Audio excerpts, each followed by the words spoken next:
Welcome back to the Infinite Life podcast. And today we have a very special guest, Murielle Fellous. Thank you. I'm happy to be here. Murielle is first and foremost, a podcaster. She has a fabulous podcast called Co-Parenting with the Universe, which if you are a mum with teenagers, you want to listen to that podcast. There's lots of really cool and interesting concepts and ideas about handling the roller coaster of emotions that we have when we are raising teenagers. And particularly with, if you're a single parent like myself, then this podcast will be of great interest to you. So Muriel teaches on the podcast and explains things that have happened in her own life, and she goes through some of the energy healing techniques and the EFT and the tapping processes that may help you through understanding your path and also the path that you can take to be more conscious around parenting and bringing the universe into co-parent. That's about right, isn't it? That's what I've surmised so far in listening to that. Yes. Yep. And you're also an advanced Reiki practitioner. And you've got 3 children, that's right? I do. I raised 3 children. I'm still raising the last one, who's still a teen at home. The other 2 are already adults.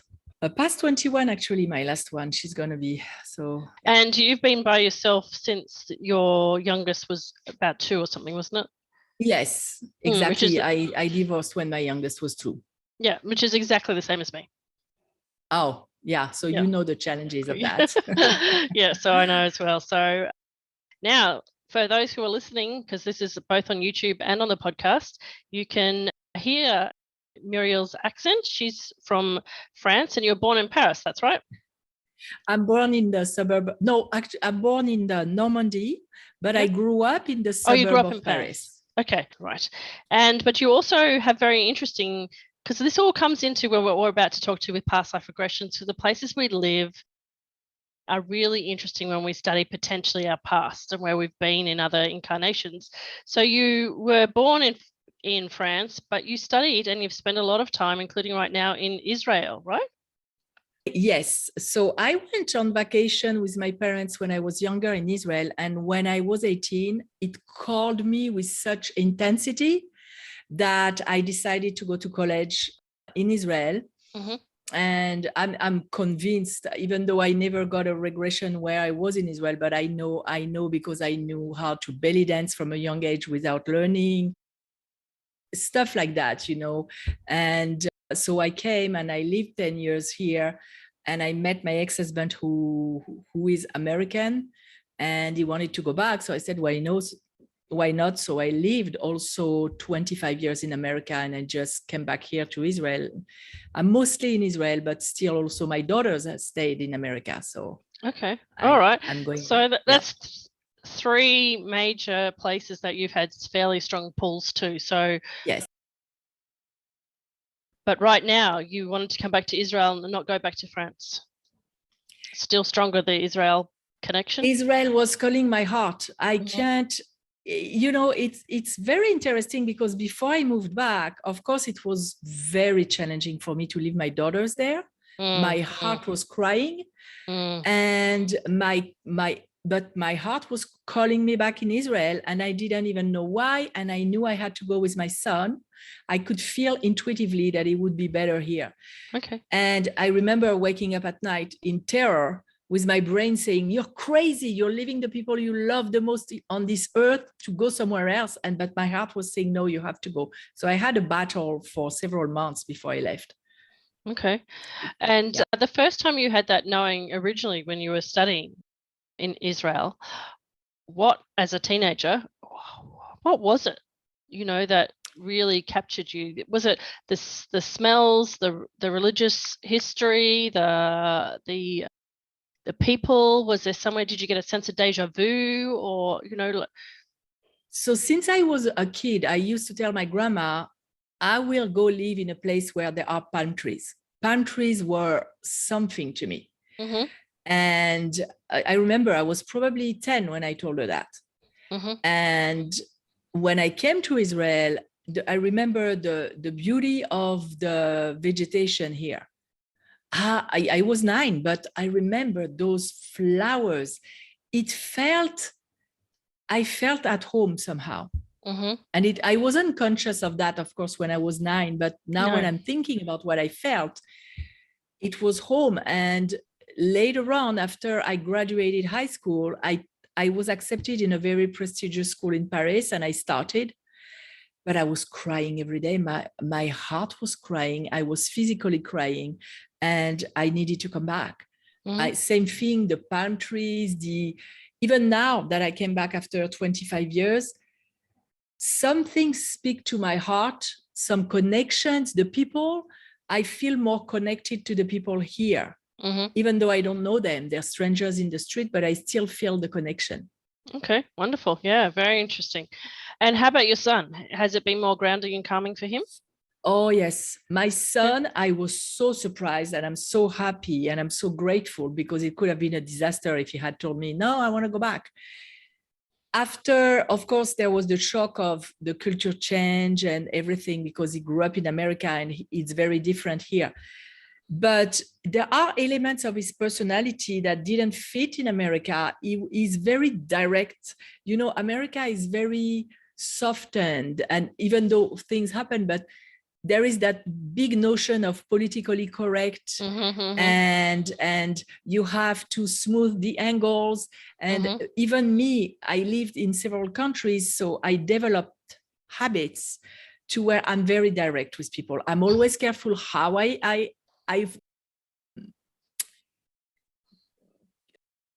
express my message to not hurt, but I'm going direct for what I'm going to talk about. And in America, people are softer for that. They are more, I guess, maybe more sensitive, or they're not used to it. And I was working with a company when I was in America, and I was working with Israel and France. And they were also so polite, so very, very refined in the way they communicate, even by email. I'm sorry. And I used to tell them, and I used to draft my own emails to be way more direct. Otherwise, people are not going to know that you really mean business. And so my son is a Sagittarius, and they know exactly where to aim if they want to land there, or if they want to hurt you. Or I remember I could trigger his sisters in 2 seconds. And here it fits magnificently. Plus, is very oriented towards nature. It's more laid back here. Even in the professional milieu, everything is more laid back. I integrated in 2 minutes. He has a lot of friends. The difference of language is still adapting to it, because he's still learning. But he went to a regular school where they adapted some stuff because he didn't speak the language. We just finished the school years, and I was amazed by his grades. I was expecting him to fail, and I would have been okay with it. He did not fail at all. Wow. So it was calling us. Interesting. It sounds very, not having ever been to Israel myself, unfortunately, it sounds very much like it would suit Australians. We're very direct as well. We're very laid back, nature loving, but very direct as well. Well, my personality particularly. So I know I'm on the cusp of Sagittarius and Capricorn, so you can imagine I can be pretty yes I'm a double Capricorn, so I mean business. I mean, I'm too serious sometimes too. So now let's take this a little bit further, because you left us a wonderful story about how you used a past life regression CD to actually heal something in your body. And that was the first message we've had on the podcast where somebody's actually used regression to heal their body. And interestingly, all of my clients at the moment are experiencing physical body healings for things when we do our sessions. So that was a really great message. If you look on Instagram at the moment, I think the 3 posts ago is a little audio clip of your past life message. So if you're listening to the podcast, you can go back and either find the start of the podcast that has the message in it, or go to Instagram, and on the Infinite Life podcast, I've got Muriel's audio clip of her story. But you have a couple of stories that you're going to share with us today about your own explorations with the connection between family members and past lives. I do, because I always try to hear what's going on now. And when I see that I run into something that is repetitive or something that seems to be to another level, I always try regression. So my first story actually is a relationship with my business. Okay. Because I started many years ago. I started with coaching women, but I always loved the world of energy. I'm a Reiki practitioner.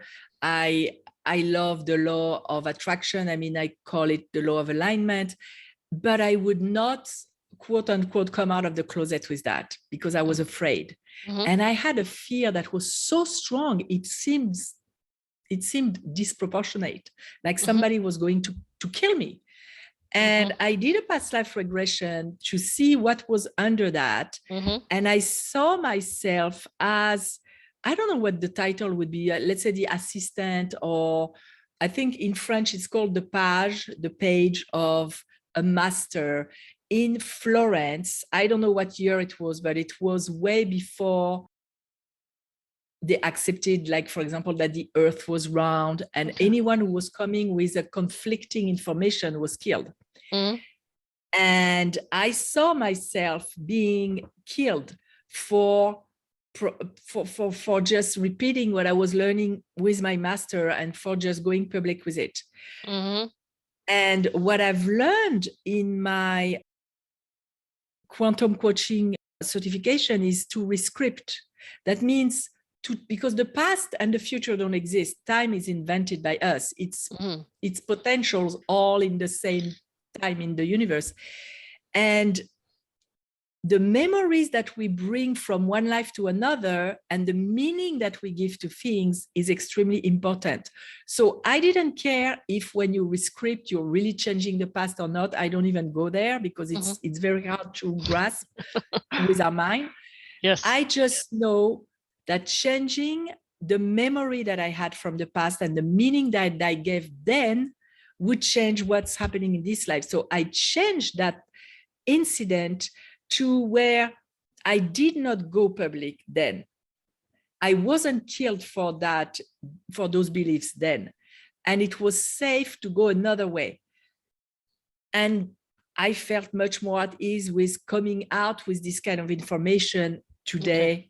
It was several years ago, many years ago. So now it's becoming more, I don't know if it's mainstream, but it's becoming more and more known. And so that helped my fear, my unexplained fear, terror of coming out with this kind of information.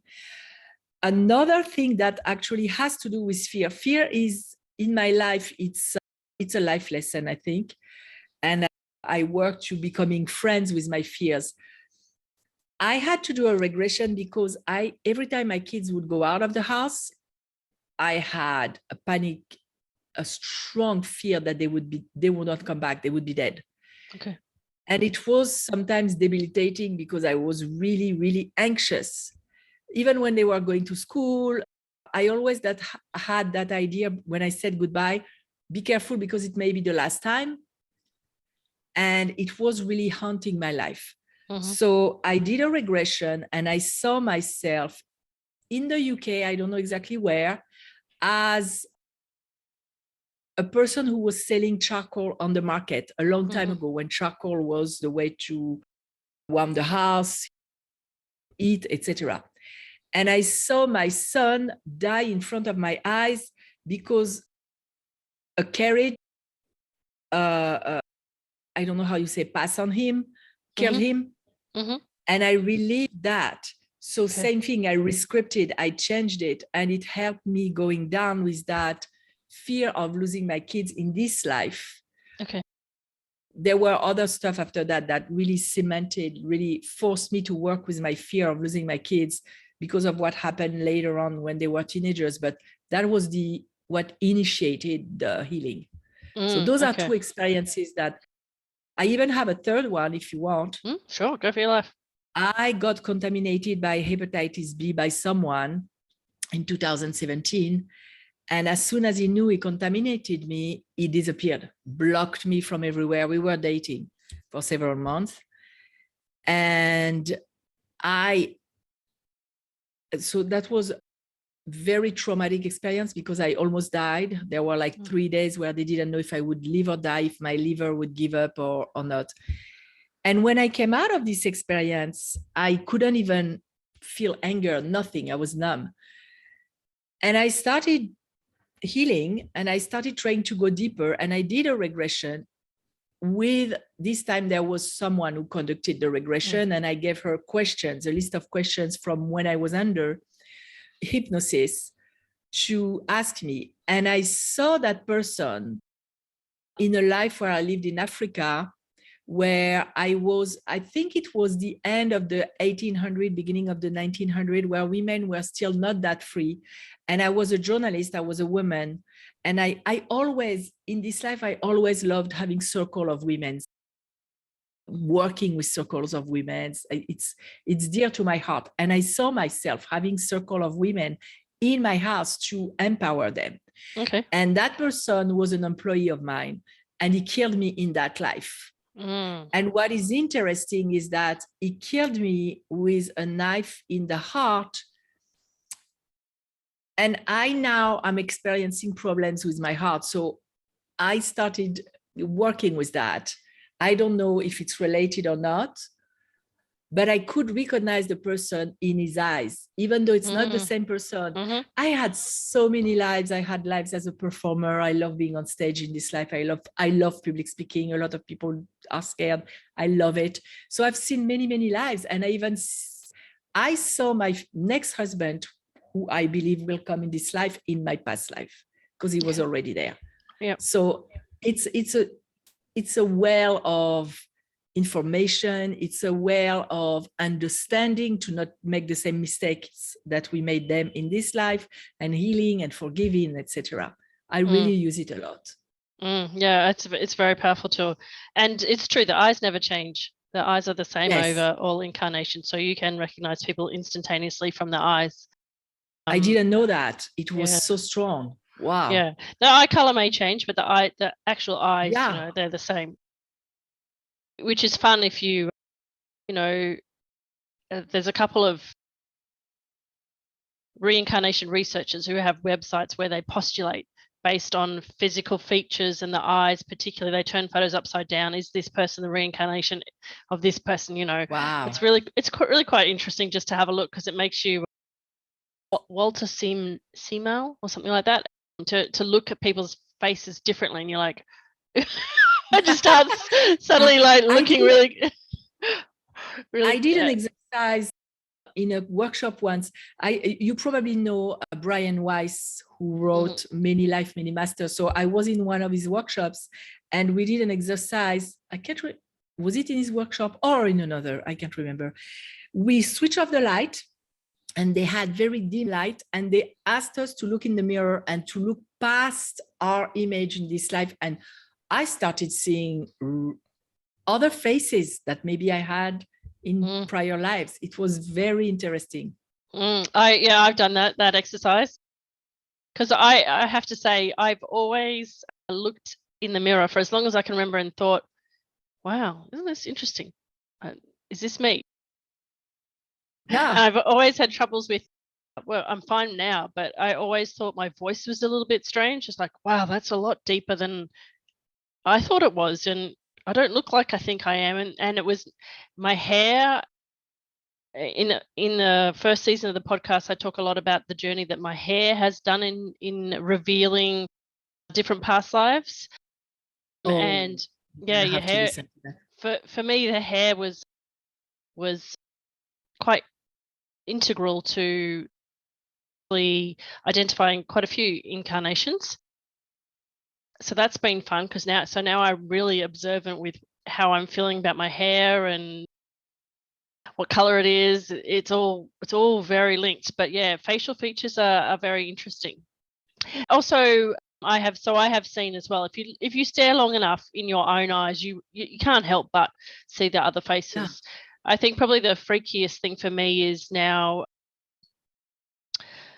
because I do so much past life regression for other people and taking them through life between lives and future life regression and working in the celestial realms, that, so for example, if I want to if I'm not doing my own regression sessions with my own practitioners that do the stuff for me when I need my healing, I can actually just be lying there and go into a deep meditative state, and I will be taken to a past life, and to verify it now, they will show me where I'm resting in the ground. Like I'll see the skeleton.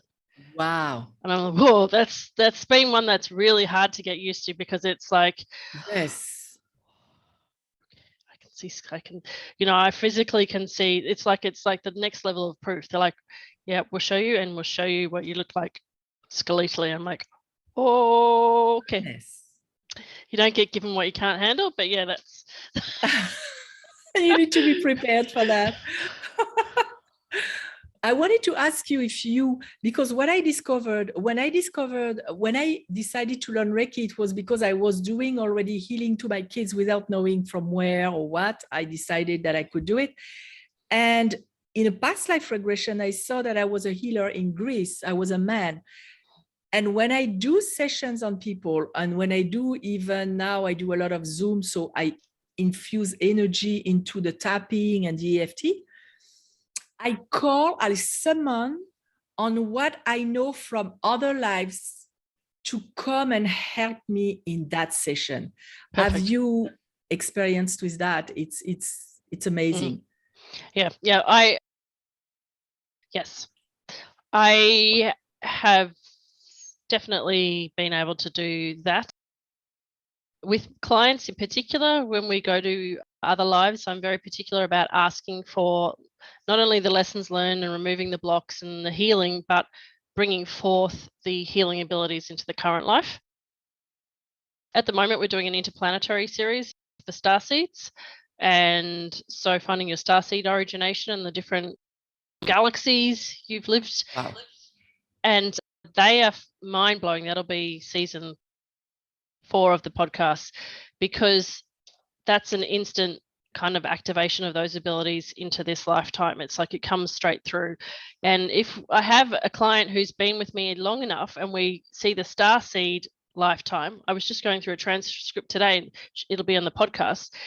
I can go back to see the very first session that I've had, and there'll be a clue. I'll be like, oh, that's how it all links together. There's always, in every transcript, now I'm going back and getting them automated done, and I'm going through with highlighters, because now I know the clues. And yes, you can call in. Once you've tapped in and you've done enough work on yourself, and you've connected through the Akashic records or done past life regression, and you have a working relationship with your spirit guides and your archangels or whoever's on your team, yeah, you can call in, because you're just calling in the other parts of your soul. It's all happening at once. So there is, I did do an episode on this as well. There is absolutely no reason why you can't communicate with the other versions of yourself. You just have to be prepared to know that if you wish to speak to them or get telepathic information or whatever, that it's like you are the unhealed version of yourself. You're not talking to the higher self version of you. You're accessing them at their current state of knowledge and being in their life at that point in time, right? So you just have to give them a bit of grace. Yeah.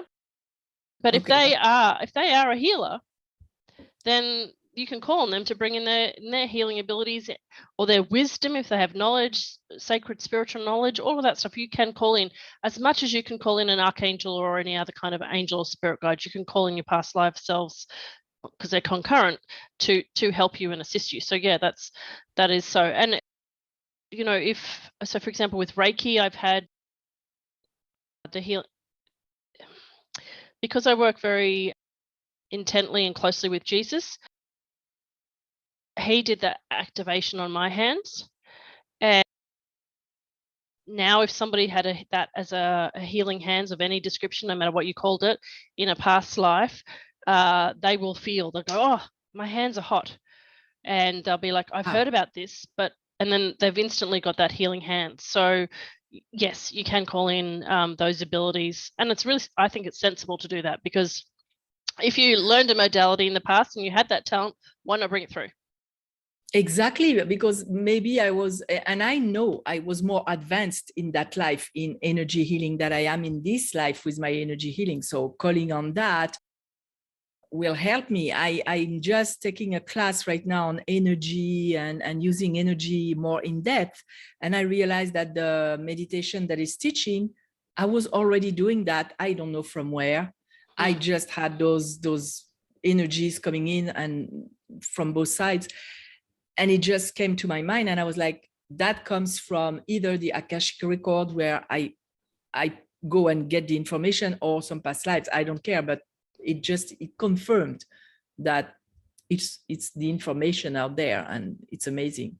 And interesting too that you said about, the secret knowledge, because a lot of people who are in spiritual roles at the moment will have visibility blocks based on a fear of being seen.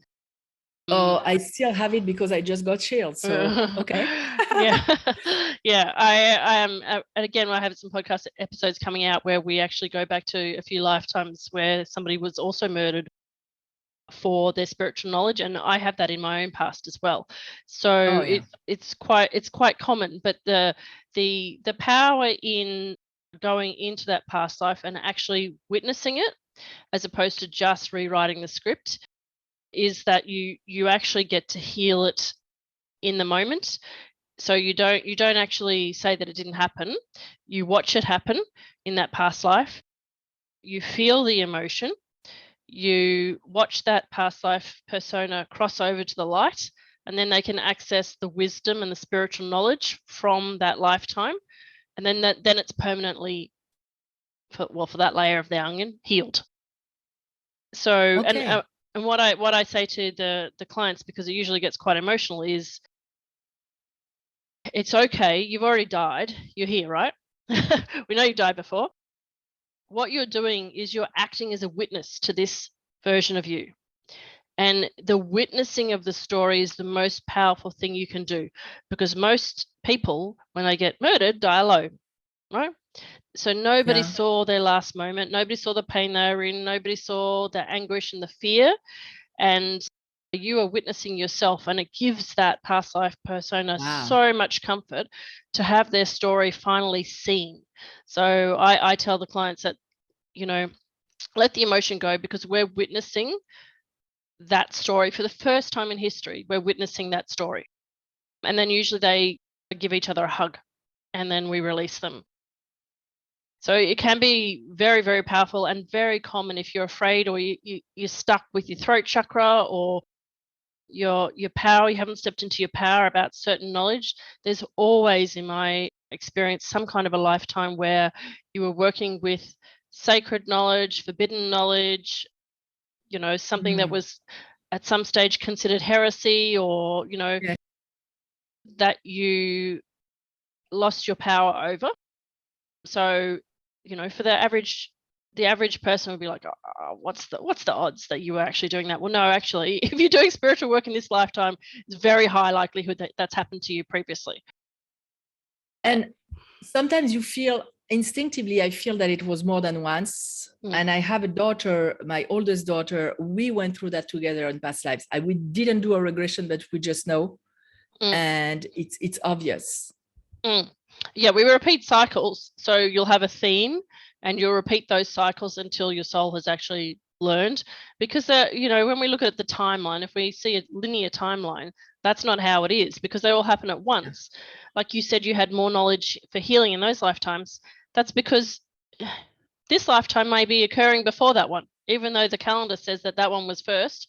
Actually, your lifetime right now could be occurring before that one, in terms of your soul being sent out to do that mission. The timing is really, the human concept is very fictional. So and yeah, you only have to talk to it or listen to one of the starseed past life regressions to see the interplanetary perspective on time. You're like, how long have you been on that planet? They're like, 1,000 years in human terms. And you're like, yeah, okay, yeah, we've got no idea. So but yeah, the heart thing too, something may have happened at this age in a previous life for you. For example, could be heartbreak. It could be stabbed in the heart. It could be stabbed in the back. The heart is always grief as well. Heart and lungs, grief. So as you know from your own experience with, I think it was your leg, wasn't it? Which part did you heal in that tape? It was the knee, my knee. Your knee, yeah. That there's very definite lessons that can be linked from bodily issues to past lives, and if you're willing to investigate, you can find the root cause and heal it, because you can go to if you witness the life, then witness yourself crossing over, going into the afterlife, which I call the life between lives, then you can get the healing from the angels. Okay, that's good to know, because I went through in between lives when I did a regression once, but we didn't focus on healing, and it was actually very joyous. It was like coming to a barbecue with family members. That's the feeling I had. It was so beautiful. Okay. So yeah. Wow. Yeah, no, it depends on what your soul needs, but I think, and I suppose each regression therapist has their own mission as well, their own soul contract. So for me, most of the sessions at the moment are all healing based.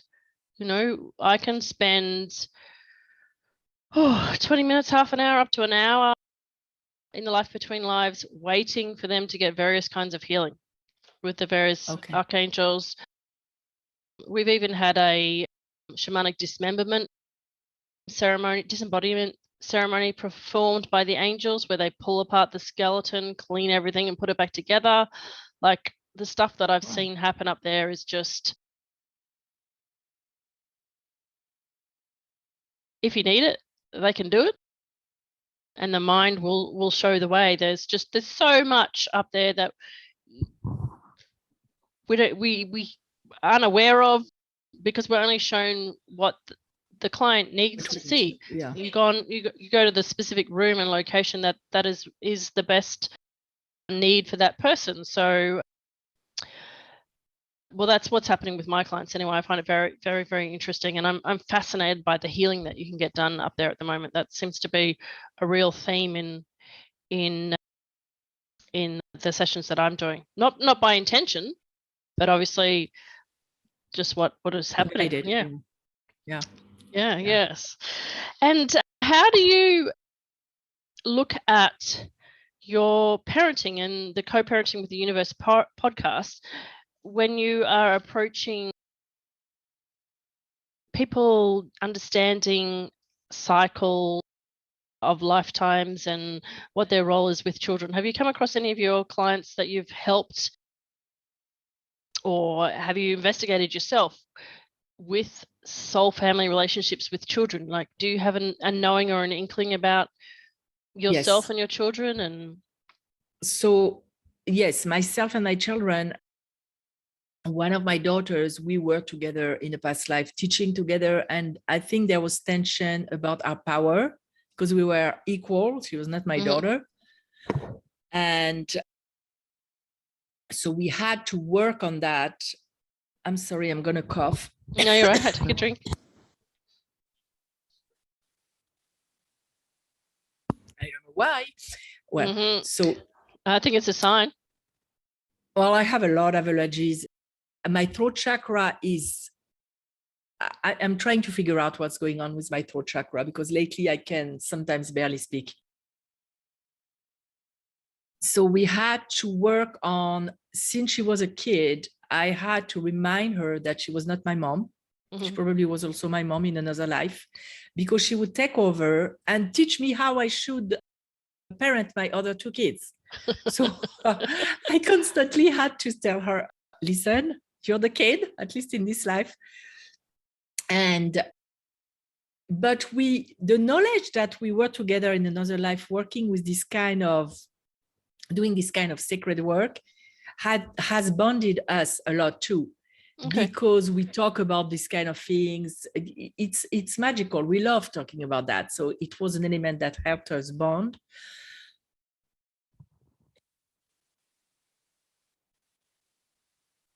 Please take a drink of water. You're fine.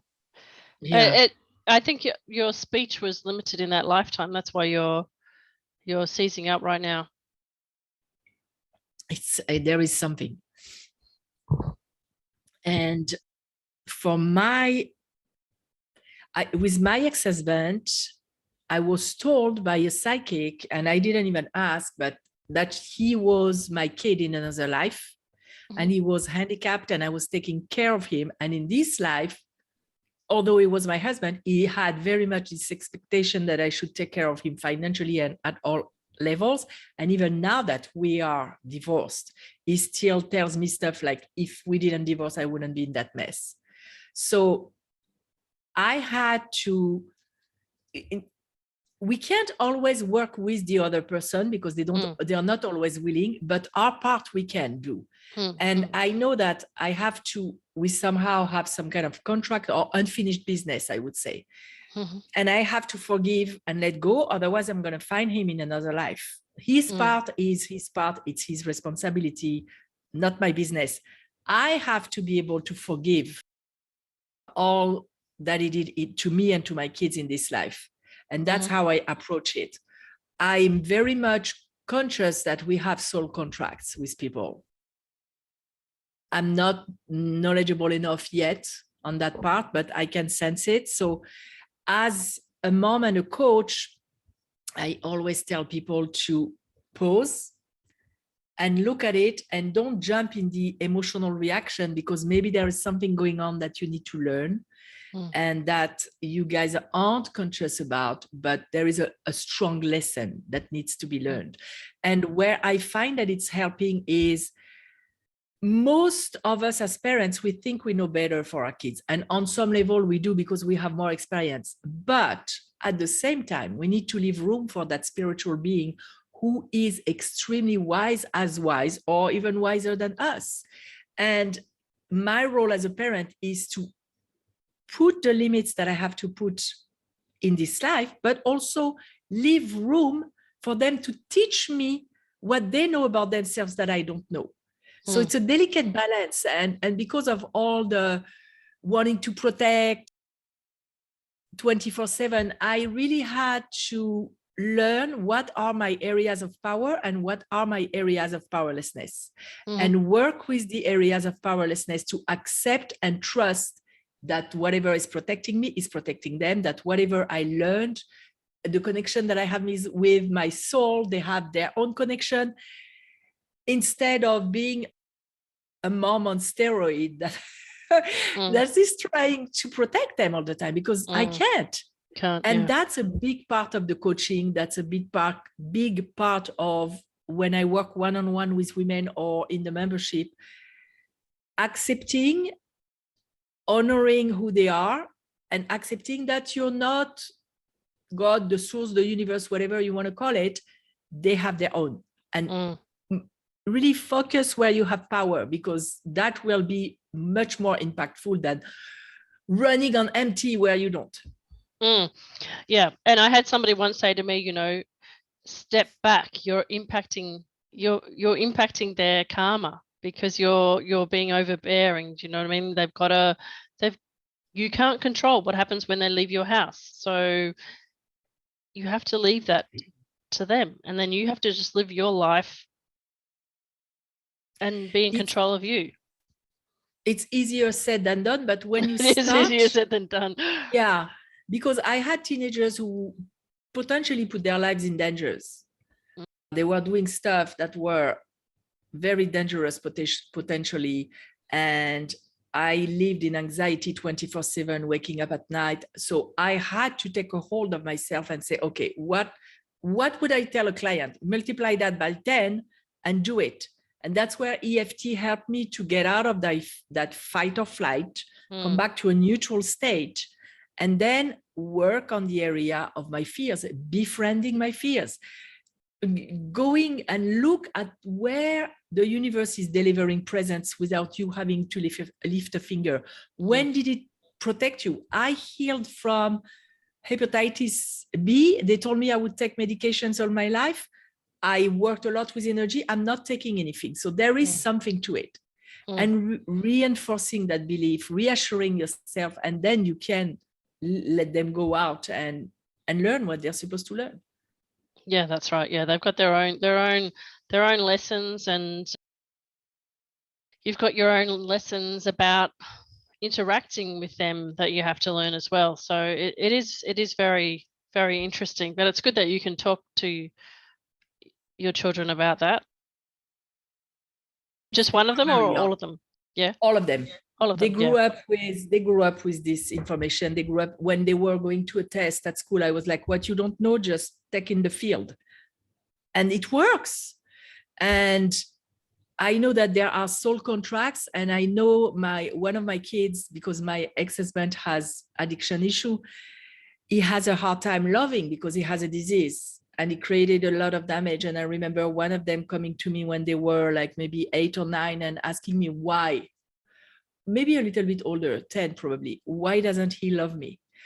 And as a mom, it was very hard because I don't want her to suffer. But because I raised them with this kind of beliefs and information, I told her, listen, he's sick. First of all, he doesn't even love himself. He doesn't know how. So loving someone else, it's even worse. Second, while acknowledging the pain, because you cannot deny the pain, it's very important. Like you said, witnessing someone's pain is the beginning of healing. But also explaining to her that you chose that incarnation. There is a treasure for you there. Focus on the treasure. I'll be there for the pain. I'll hug you. I'll do everything I can. But from there is some strength that someone who didn't go through that won't have. So find the treasure. Find what it is. And that way, it's not only going to be negative. There will be negatives and there will be positives. And that's how I used to talk to them. And I'm still talking to them. And I think that's a very important note, and we might leave it on that note. I could talk to you forever, but I think that especially people who have spiritual knowledge feel a lot that they suffer. And the point is that if you have chosen an incarnation where you experience hardship, it's because you're meant to show the light and teach others how to go through that hardship. And as you said, if we only just focus on the negative side of things and go into that spiral of woe me, why me, we can overlook the gifts and the talents and the abilities that we came in with or we developed by going through that process that will then help us help others. So I guess it's just that we've been taught that you have to pull a book off a shelf to get knowledge or do a course, but actually the challenges and the relationships you go in that are a match for you, they teach you more than a book could ever teach you, and to trust that inner knowing so that you can pull from that knowing to get you through it, then to show the way and be a light bearer for others. So can't agree more with that. It's very, very important to look into the shadow and find the light, and then be the lighthouse that broadcasts that out. So, well, I've got lots of more questions, but we'll save that for another time. I think that's very fascinating, and thank you so much for coming on.